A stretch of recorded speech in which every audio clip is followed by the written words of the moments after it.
Off with a little overview of our project. We're going to go into our project motivation, followed by our system requirements. Our project motivation stems from an organization known as NICID, the New York State Industries for the Disabled, and they run a program called CREATE, which is cultivating resources for employment with assistive technology that allows college groups such as ourselves to work with organizations such as LifeSpire that employ people with developmental disabilities.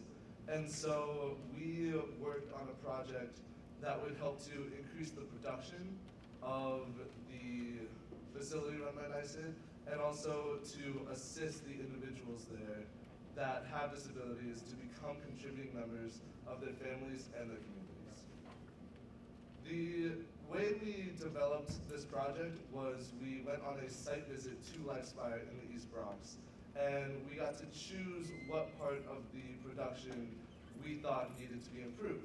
And so when we saw a chemical dispenser that was very hard to use for the worker, considering they had to reach up high, hold a button down the entire time they were filling up the dispenser, and it was also very slow.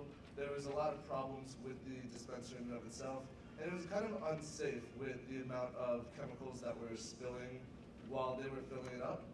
So we decided that we would do a project to try and mitigate a couple of these challenges, and therefore our goals for this project were to create a more ergonomic design of the chemical dispenser. We really wanted to increase the productivity rate of the workers, considering they were paid by their production rate rather than at a minimum wage. So if we increase the productivity, they could be paid minimum wage. We really wanted to improve the safety of the device and also just create a more enjoyable workplace for the workers in general. So if you see here, we have a CAD model of our system. On the back wall here is the original chemical dispenser that's mounted. You can see there's also tubing coming off of the chemical dispenser, leading down to the scale bases that are at the bottom below the tubing.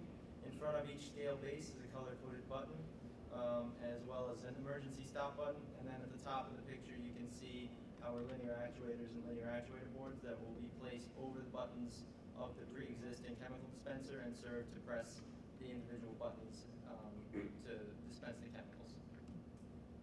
So this is just a list of some of our key components. We're going to start off with our hoses and hose attachments.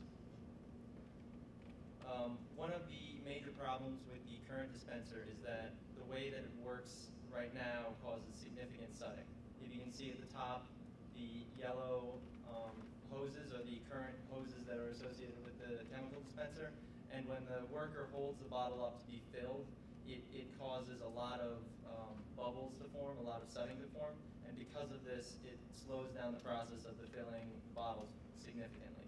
In order for our project to have been successful, we needed to mitigate this sudding. We needed to do something about it so we could fill the bottles much quicker. One of the things that we did so that we could put the hose directly into the bottle was we made a compound hose where we use the rigid yellow hoses that you see at the top here, in addition to a flexible clear plastic hose that we connected using male-to-male bar fittings, as well as we added an attachment to the bottom of the hose to help mitigate the sudding. This hose attachment, if you see on the left here, we started out with the concept of we have our chemicals coming down into our bottle. Once it reaches the bottom of the hose, it's then redirected to the sides of the bottle and then goes down the sides of the bottle to the free surface of the chemicals. What this does is it reduces the velocity of the chemicals as it impinges on the free surface of the chemicals at the bottom. And by doing this, it brings with it less air, and because of that, it'll cause less sudding. You see in the middle, we have our picture of our first prototype. This was made using plumbing fixture fittings as well as plumbing putty. We cut some holes in the bottom of it in order to have our flow be redirected to the sides of the bottle, as well as on the right, we have a 3D model of our attachment. This was used to 3D print at Manhattan College. We 3D printed multiple designs of this to see which ones we could have work best.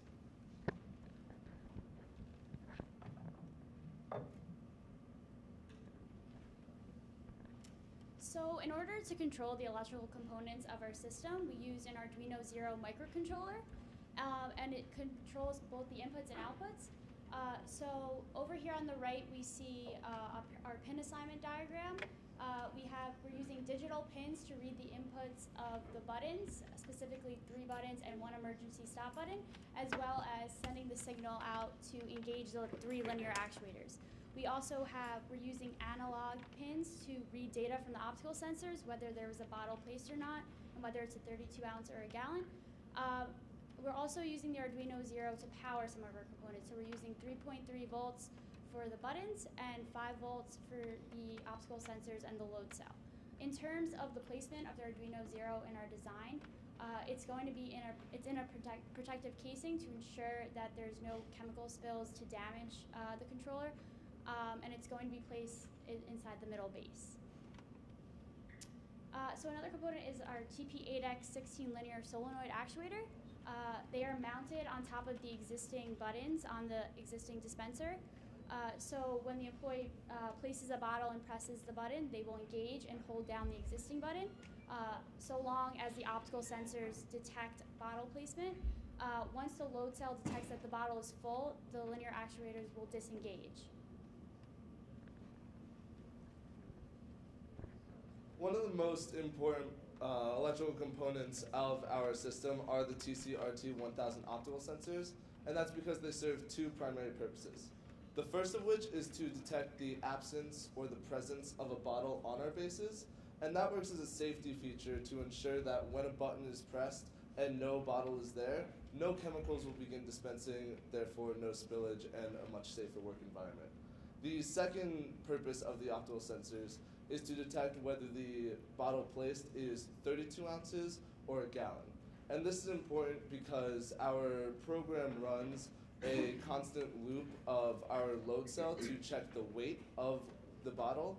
And so when it reads that there's a 32 ounce bottle on there, it will look for the weight of a full 32 ounce bottle in order to disengage the linear actuators. Such as when we have a gallon on there, it'll look for the weight of a gallon bottle before it disengages the linear actuators. So the way we determined how to code our program for the optical sensors is we ran a few trials detecting what the serial port of the Arduino program was outputting when there was no bottle on the optical sensor, when there was a bottle, and when there was a bottle with chemicals in it. So every single time there was no bottle on the optical sensors, we had around 1023 digital output to the serial port. When there was a bottle, it ranged anywhere from 59 to 62 in that range. So we figured that a good middle ground of 61 was about where the threshold was for a bottle being placed, and therefore in our code, we actually used a serial output of 70 just to ensure a good safety net there. And a bottle with chemical only decreased the numbers, so our range of 70 was good. The next component we have is our load cell, and these are mounted in a cantilever format inside of our bases, and this works to weigh the bottles that are placed on top of it. It works in tandem with an HX711 amplifier that sends a digital signal to the Arduino, and once again we can read as a digital output in the serial port what the weight of the bottle is throughout the filling process. So we ran a few trials on this as well to see what serial output number we should put in our code. Every time there was no bottle on the base, we got to calibrate our load cell correctly so that there was 0 pounds being measured. A 32 ounce bottle, when it was empty, weighed about 1/10 of a pound, and a gallon bottle, when it was empty, weighed about 0.17 pounds. So we had to take those measurements into account when we were trialing how heavy the bottles were when they were full. And so we measured that a full 32 ounce bottle weighed around 2.1 pounds, and a full gallon bottle weighed around 8.52 pounds. So we coded that correctly with the optical sensors to make sure that the load cell is looking for those weights. So on the slide is an example of the scale bases that we printed at Manhattan College. On the left, you can see an overview of it. We have nested rings, the outer ring for the 1 gallon bottle and the inner ring for the 32-ounce bottle. Also on the top right, you can see the zoomed in image of the optical sensors being placed within the scale bases. These are epoxied in to make sure that the components are safe underneath. Also, you can see on the bottom right the cantilever scale, which has been placed in between the base and the scale itself. Part of the printing optimization process for our scale bases, originally we started off with a large design. It was kind of bulky.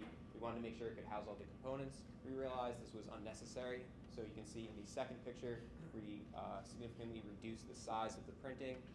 This also completely houses all of our components and has been painted and sealed in order to make sure no water or chemicals are allowed to enter the base.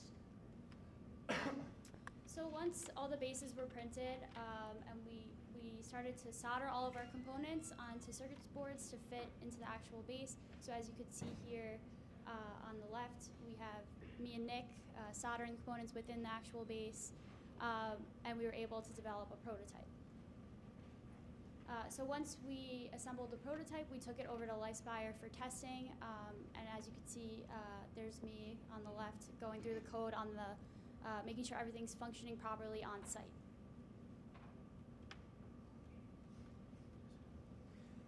So for our purchase summary here, we can kind of see, the list of components that we initially purchased.